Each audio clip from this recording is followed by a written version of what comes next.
Can a relationship or marriage survive infidelity? My Perspective by Sammy Kay. Building a viable relationship is hard work.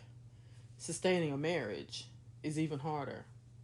I believe that the commitment of marriage solidifies the union by making it a legal, signed, and documented binding agreement that is more difficult to simply walk away from when things go wrong.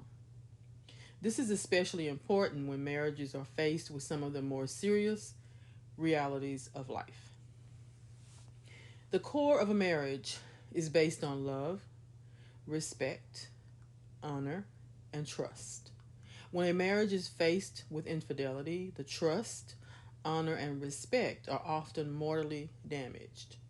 The only emotion left is a seriously weakened love that is simply not strong enough to hold the marriage together indefinitely. Think of it as a cylinder, and love is in the middle.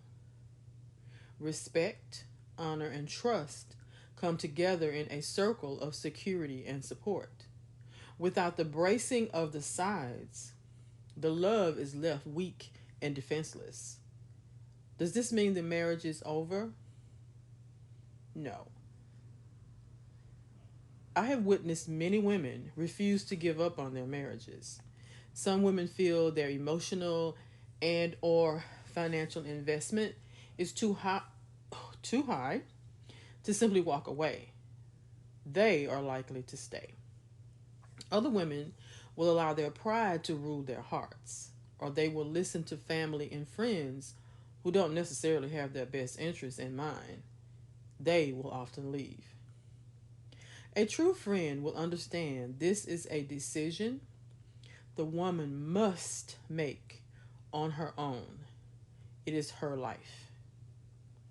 The discovery of the affair and the offending party's response will be a fair indication of his mindset.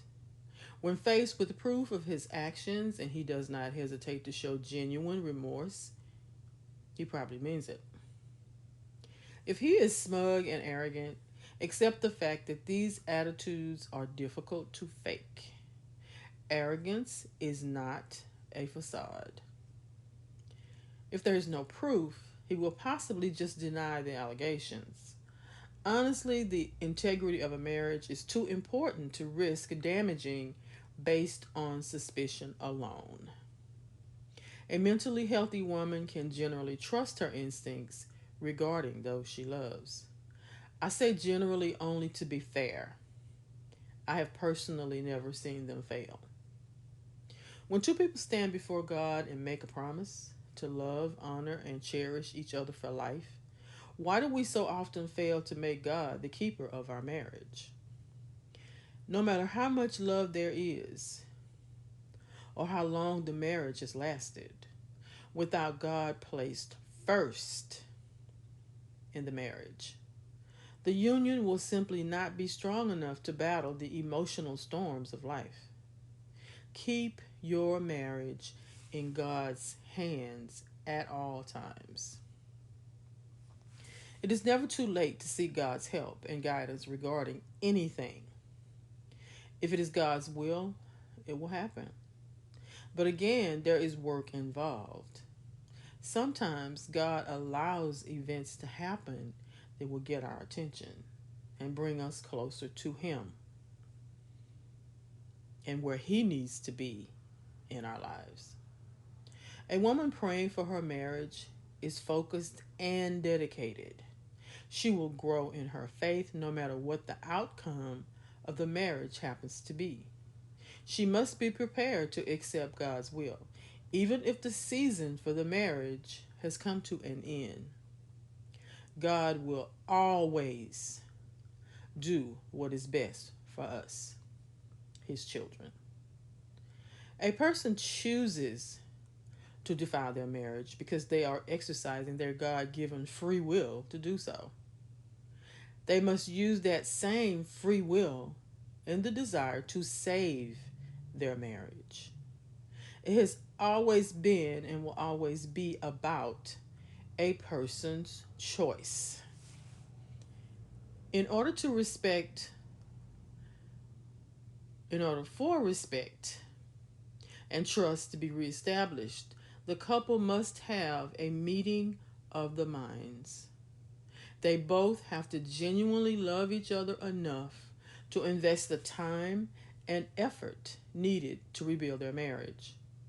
God has blessed many people with the knowledge, experience, and compassion to help couples find their way back together. Do not be afraid to seek the help of someone who will have an objective ear and voice. Find someone who shares your system of belief. Some couples have found that working with a married couple who are certified relationship marriage counselors provides them with both the male and female perspective. But it must be a joint effort.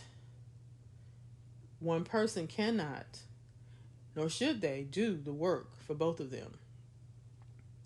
Sometimes it may take individual counseling to get ready to come together as a couple. There must be truth and accountability.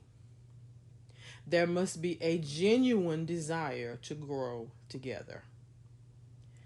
There must be forgiveness. There must be patience during the healing process, no matter how long that happens to be.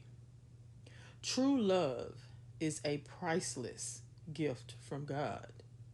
It is a treasure that should always be protected and respected. It is not as fragile. It is not as fragile as one would expect, but it deserves to be handled with gentle care and constant prayer. If you notice, I'm not going to correct the little mistakes as I speak to you because we're human. And just like everything else, oftentimes in marriages, we all make mistakes. Yes, a marriage can survive infidelity, and with God's help, both you and your marriage will be stronger than before. May God's will be done, and thank you, Father.